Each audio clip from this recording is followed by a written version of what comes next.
자, 안녕하십니까. 자, 건축 법규 어제에 이어서 면적과 높이에 대해서 공부해 보도록 하겠습니다. 자, 어제 배운 게 연면적, 건축면적, 대지면적, 바닥면적에 대해서 배웠었죠. 자, 먼저 대지면적은 땅의 면적을 얘기한다고 했고, 건물을 지을 수 있게 허가된 땅의 크기. 건축면적은 그 땅 위에 지어질 건물의 크기, 건물의 면적을 얘기합니다. 얼마나 그 땅에서 건물이 차지하고 있는가. 연면적은 얼마나 높이 올라가는가, 즉 각 층의 바닥 면적을 다 더한 크기입니다. 자, 이 표까지 봤었는데, 건축에서의 면적, 건축면적, 외벽 중심선으로 둘러싸인 수평 투영 면적이다. 바닥 면적은 각 층의 면적이다. 연면적은 그 각 층 바닥 면적을 합한 값이다 라고 배웠습니다. 자, 오늘은 면적과 건축 밀도, 건폐율과 용적률에 대해서 공부해 보도록 하겠습니다. 자, 건축 밀도는 크게 두 가지로 나눌 수가 있는데, 건폐율, 건축 면적을 주축으로 한 건폐율과 용적률, 건축 연면적의 비율인 용적률이 있습니다. 자, 식은 밑에 보는 바와 같습니다. 자, 건폐율은 대지면적분의 건축면적 곱하기 100. 자, 지금부터 여러분이 할 모든 율자가 들어가는, 혹은 율자가 들어가는 이런 것들은 다 곱하기 100을 합니다. 왜냐하면 이건 퍼센테이지로 나타나게 되는 백분율이기 때문에. 자, 꼭 이 건폐율과 용적률 뿐만 아니라 모든 율과 율은 백분율이라고 생각을 하고 곱하기 100을 해주고 몇 퍼센트로 나타나게 됩니다. 자, 다시 한번, 건폐율은 대지면적분의 건축면적 곱하기 100이 되고, 용적률은 대지면적분의 연면적 곱하기 100이 됩니다. 건축면적이 대지면적을 넘을 수는 없기 때문에 건축면적은 100보다는 작겠죠. 하지만 용적률은 100보다 클 수도 있습니다. 작을 수도 있지만, 왜냐하면 그게 뭐 10층, 20층 올라가게 되면은 대지의 면적보다 오히려 더 커지는 경우도 있겠죠.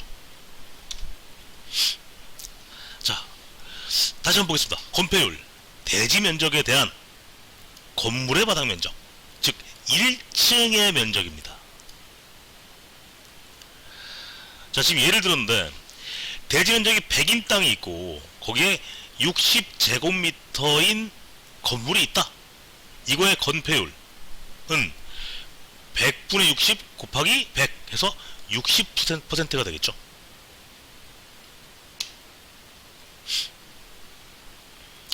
자, 그럼 건폐율은 큰 게 좋을까? 아니면 작은 게 좋을까? 자, 건폐율이 너무 높을 경우랑 건폐율이 너무 낮을 경우, 왼쪽과 오른쪽에 두 가지 그림이 있는데, 건폐율이 작을 경우에는 이렇게 대지에 공지가, 즉 비어있는 땅이 많죠. 그럼 주거 환경은 좋아질 수 있습니다. 그리고 건폐율이 클 경우에 이런 공지, 비어있는 땅이 적죠. 주거 환경이 악화될 수가 있습니다. 하나, 이거는 주거 환경에 대한 얘기고, 이걸 개발하는 사람들 입장에서는 이렇게 비어있는 땅이 많게 되면 개발의 효용성은 떨어지겠지. 이렇게 공지가 적게 되면 개발의 효용성이 커지겠죠. 자, 간단한 문제 한번 보겠습니다. 100평의 대지 면적이 있고, 대지가 100평, 바닥 면적, 즉 1층의 면적이, 건축 면적을 얘기하는 거지, 60평이다. 그리고 5층이다. 1층 60평, 2층 60평, 3층 60평, 이런 식으로 1, 2, 3, 4, 5층이다. 60평씩입니다. 자, 건폐율은 얼마일까? 자, 우리 배웠었지? 건폐율은 대지 면적 분의 건축 면적 곱하기 100. 자, 이 건물의 건축 면적은 층수랑 상관없이 그냥 60평이죠. 100 분의 60 곱하기 100. 약분되고 답은 60%가 되겠죠.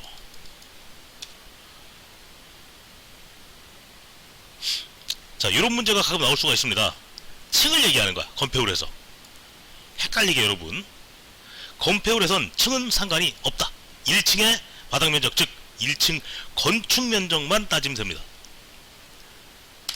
자, 용적률을 보겠습니다. 용적률은 대지 면적과 연면적의 비율인데 몇 층인가가 중요한 게 바로 용적률이죠. 건물을 짓도록 허가된 땅의 그 대지 면적에 비해서 건물을 얼마나 높게 지을 수 있는가. 자, 예를 들어서 이 건물 4층 건물이고 대지 면적은 100제곱미터입니다. 그리고 각각의 층의 바닥 면적은 50, 50, 50, 50으로 4층입니다. 자, 이 건물의 용적률을 계산하자면 대지 면적 분의 연면적 50 더하기 50 더하기 50 더하기 50, 즉 200이죠. 곱하기 100 하면 용적률은 200이 되겠죠.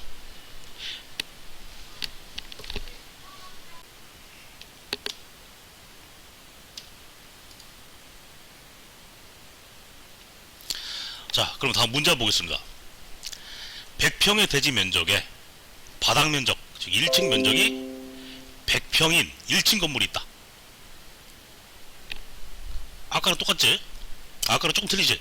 아까는 100평에 60평이었는데 이번엔 100평에 100평짜리 건물. 건폐율은 얼마일까?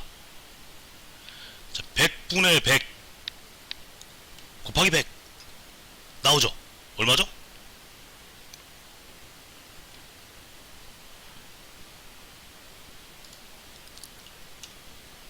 100%죠? 100분의 100 곱하기 100이니까 써줄까? 자, 대지 면적 100분의 건축 면적 100 곱하기 100은 100이다. 그럼 요번엔 용적률은, 자, 1층 건물이지. 2층 3층이 없죠. 대지 면적 100, 그 다음 층별로 바닥 면적을 다 합한 게 그냥 100이죠. 곱하기 100. 답은 똑같이 100이죠. 그렇다면 이번엔 2층 건물로 가보자. 자, 건폐율 100평의 대지 면적에 건축 면적, 1층의 바닥 면적이 100, 2층도 100이다. 그러면 건폐율은 100 분의 100, 1층의 그 건축 면적이 100이니까 곱하기 100 해서 답은 100이지. 근데 용적률은 100 대지 면적 100 분의 연면적, 얘가 100이고 얘가 100이니까 합해서 200이죠. 곱하기 100은 200이 되는 거죠. 자, 조금 더 어렵게 가보자.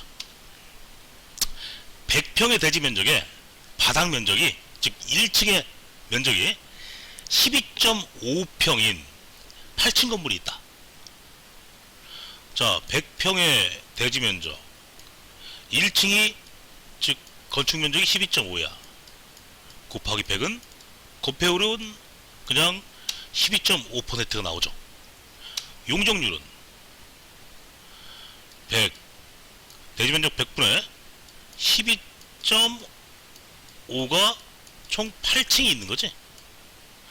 12.5 곱하기 8 얼마입니까? 100이죠. 곱하기 100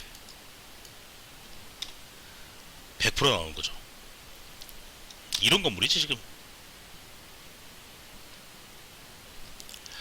자, 이 문제를 좀 많이 풀어보겠습니다. 자, 100평의 대지 면적에 바닥 면적 1층의 면적이 60평인 5층짜리 건물이 있다.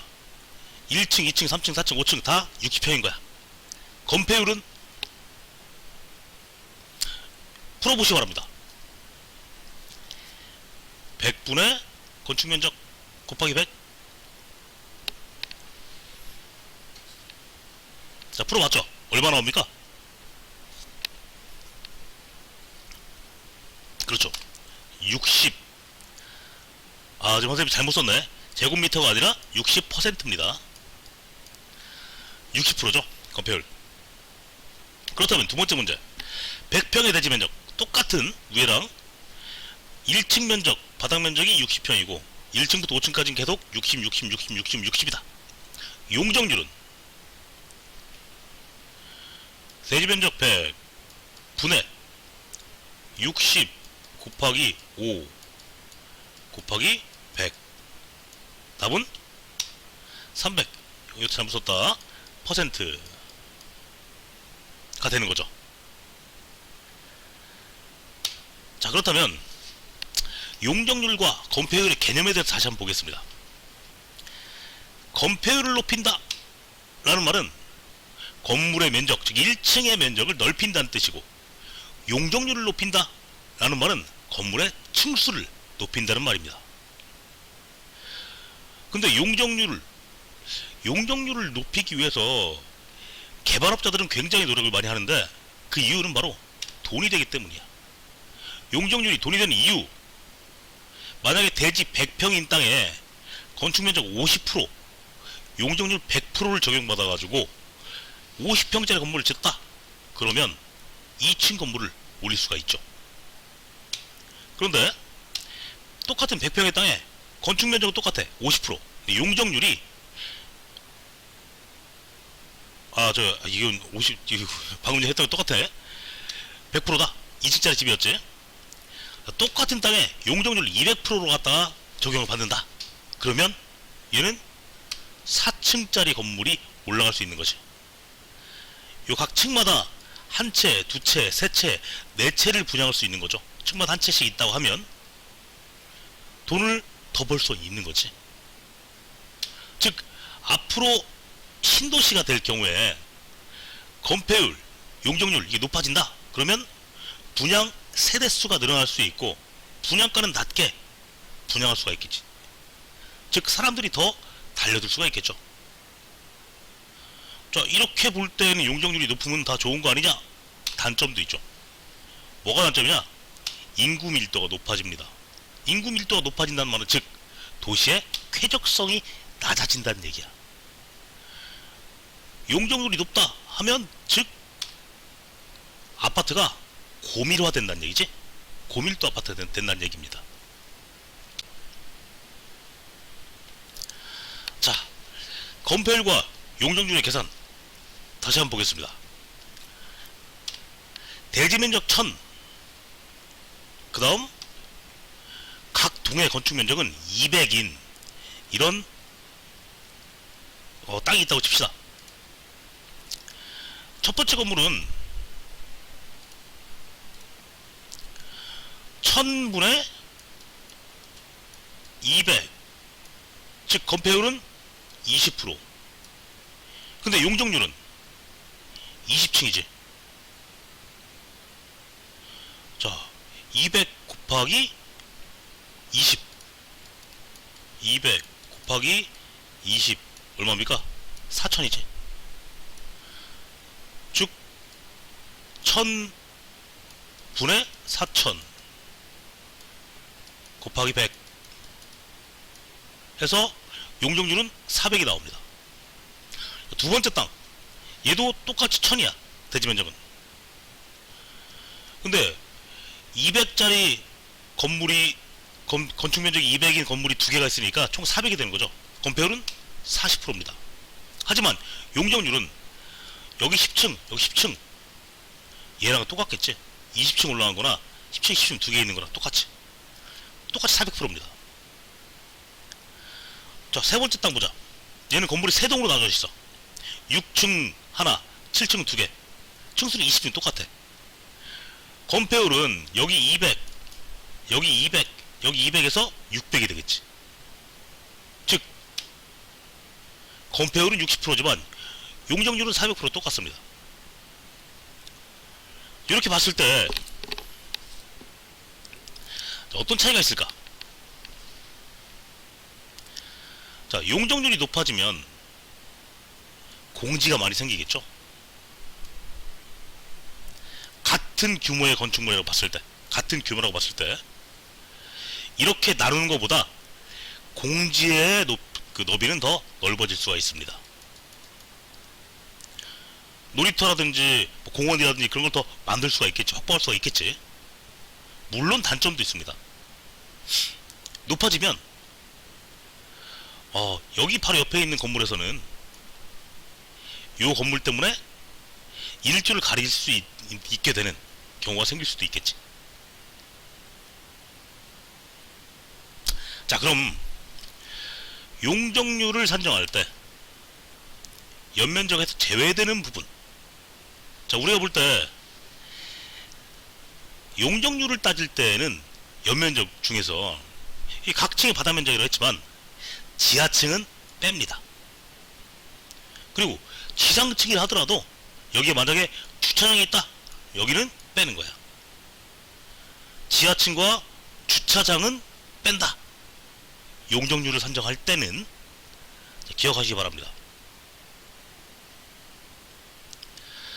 자, 여기까지가 면적 산정이었고, 그럼 높이 산정에 대해서 살펴보겠습니다.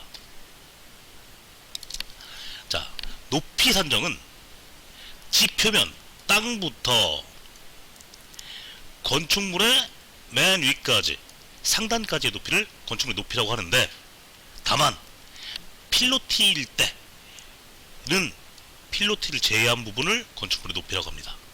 보통 건축물은 이렇게 되겠지만 필로티일 땐 바로 여기가 되겠죠.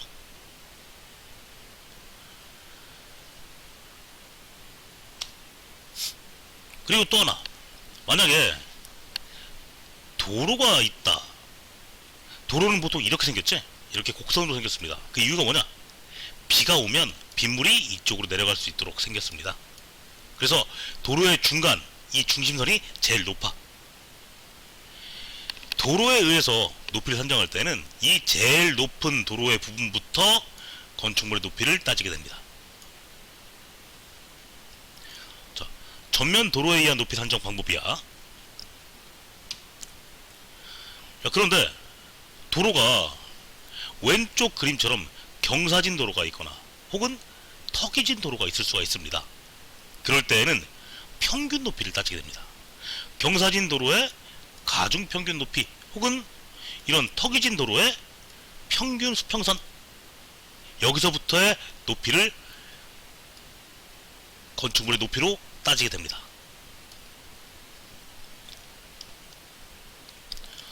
좀 이런 경우가 있다. 옥상에 뭐 계단탑이나 엘리베이터 탑이나 그런 탑이 있다, 옥탑이 있다. 이럴 때 얘의 면적이 요 건축 면적, 요 면적의 8분의 1 이상일 때만 높이에 포함이 됩니다.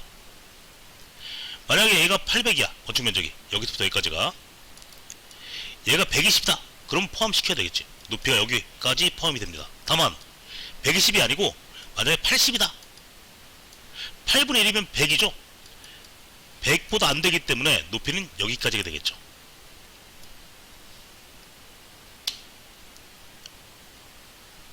자, 이런 경우도 있습니다.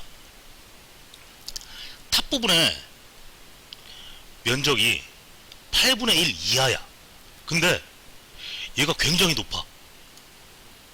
그럴 때를 위해서 이런 규정도 있습니다. 12m가 넘는 만큼만 높이에 산입한다. 예를 들어서 여기가 800이고 얘는 100이야. 8분의 1 이하죠. 하지만 얘가 15m다. 그러면 12m를 빼고 3m까지만 포함시킨다는 얘기죠. 굉장히 복잡하지. 뭘 높이 산정하는 이렇게까지 많이. 다만 얘도 예외 규정이 있습니다. 보통 건물, 빌딩들은 아주 크게 짓지만 그 중에도 뭐 일반 빌라처럼 공동주택이 있죠. 공동주택의 규모는 작습니다. 그래서 자, 공동주택 중에서 세대별 면적이 85제곱미터다. 그 이하다 할 경우에는 8분의 1이 아니라 6분의 1로 적용을 받습니다. 자, 그리고 높이 산정 때 이런 장식 부분은 높이에 사립하지 않는데, 바로 지붕마루 장식, 굴뚝, 방화벽이 옥상으로 돌출됐을 때, 난간벽도 2분의 1 이상의 공간일 경우, 보통의 난간이 이렇게 생겼죠. 이렇게 생겼는데, 이거 말고 막힌 벽면이 있죠. 이런 식으로, 혹은 여기다 구멍을 조그맣게 이렇게 뚫은 난간도 있죠.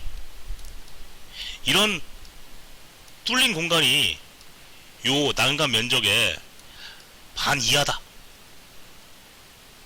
그러면 얘는 높이에 산입이 됩니다. 하지만 반 이상이다, 많이 뚫렸다, 뚫린 공간이 많다 하면은 얘는 높이에 산입되지 않습니다. 난간벽도.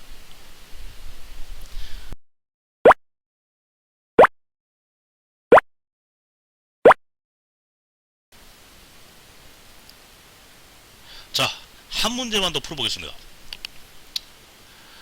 자, 건축법 시행령에 따른 높이 산정 방법, 옳지 않은 것. 1번, 대지에 접하는 전면 도로의 노면에 고저차가 있다, 즉 이런 식으로 돼 있다 할 경우에는 가중평균한 높이를 여기서부터 해서 전면 도로로 본다. 맞죠? 도로에 고저차가 있다 할 경우에는 여기에 가중평균 높이를 갖다 본다고 했죠. 2번, 지표면이 전면 도로보다 높다, 즉 도로가 이렇게 있으면 이렇게 턱이 졌다는 얘기죠. 이때는 고저차의 2분의 1 이만큼을 전면 도로가 있는 걸로 본다. 맞죠? 여기서부터 건물 높이를 따졌지. 3번, 옥상에 설치되는 탑들, 이런 탑들은 건축 면적의 8분의 1 이하의 경우에는 15m를 넘는 부분만 높이에 사립한다. 비슷한데 뭔가 좀 이상하지? 15m가 아니라 얼마였죠? 12m였죠. 4번, 마루 장식, 굴뚝, 방화벽 이런 데는 높이에 사립하지 아니한다. 난간벽은 2분의 1 이상의 공간이 되어 있는 것만 해당이 되고, 방금 전에 했던 내용이지. 답은 3번.